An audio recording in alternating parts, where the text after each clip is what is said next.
guessing. But let's talk about office space because this could be something good for investors. It may be harder to find in the coming years. Now, why is that? Well, for the first time in at least 25 years, office conversions and demolitions will exceed new construction, which means there'll be less space available. Remember, supply demand.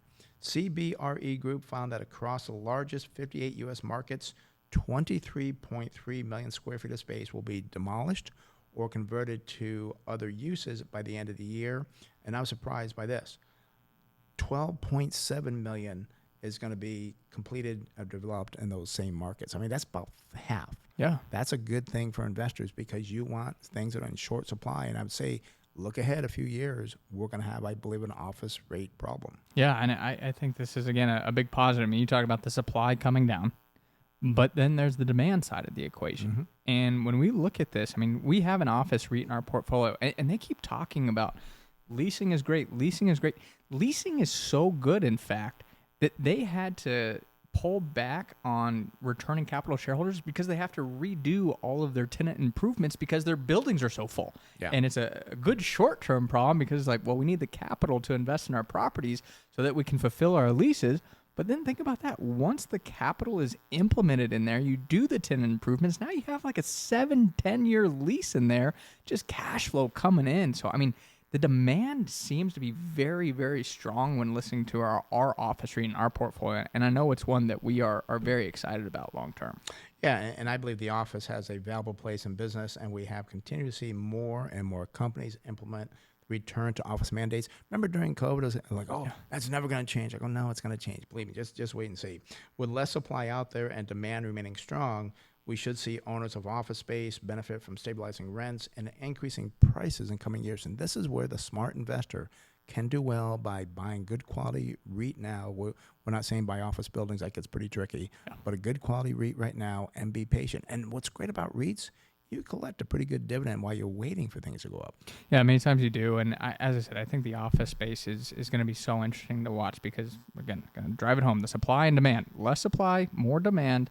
Well, that then means more in rents for the good quality. And I'm going to really enter that caveat, good quality. I don't think you want the Class C, the Class B. You want good Class A buildings because those are very hard to come by. And it blows me away when I look at the market cap for our office REIT. I'm like, our buildings that we own through this REIT are worth way more than what the market cap is on this company. I mean, it just tells me, again, I think there's some great value there. Yes. And also, too, office conversions to multifamily residents have generated about 33,000 apartments and condominiums since 2016. Not that many, it was what I was really looking at. It is estimated by the CBRE that each conversion on average produces about 170 units. So we do have a shortage of housing. This is one way they're trying to fix it. But 33,000 apartments, condominiums over 9 years, that's not really that many. Well, I'm going to say yes and no because you think about now all the new development of it. So you see all the time, and we talk about here in San Diego, you're driving around, there's all this new construction of the multifamily units. Now you add in the fact that they are converting office space to residential space. That is just more supply coming online for those multifamily units. And yeah, 33,000 times 170, I mean, that's still a decent amount of units that are on the market. And there's also the fact that the developers have another 85 million square feet of office space that is being readied for conversion in the next few years. So it seems like this trend is accelerating. I think back in 2016, it was a very small trend. I would not be surprised to see the fact that as it has progressed, it's gotten larger and larger and larger because it is hard to convert office space to multifamily. It's a totally different layout. The zoning restrictions are different. So, I'm curious to see if it is going to be even more problematic for multifamily in the years ahead.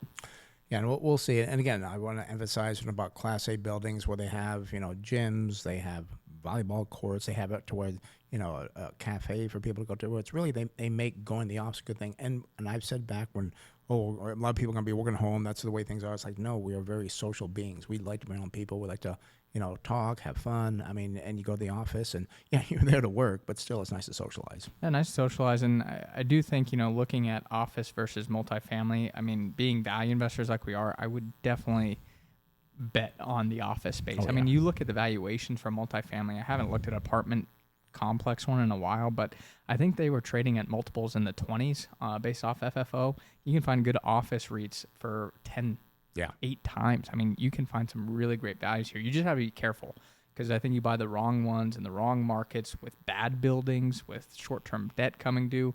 You could really hurt yourself in that space, but I think a smart investor can do well in the office space. Well, that's what we always say. Before you buy any investment, invest in anything. It's 10, 15, 20 hours of research. You can't say, oh, that's good, I'll buy it. Now, again, we try to point in the right direction here on the Smart Investing Show, investment-wise, but we do tell you to do your research to understand it. Let's talk about the Facebook scams. They're just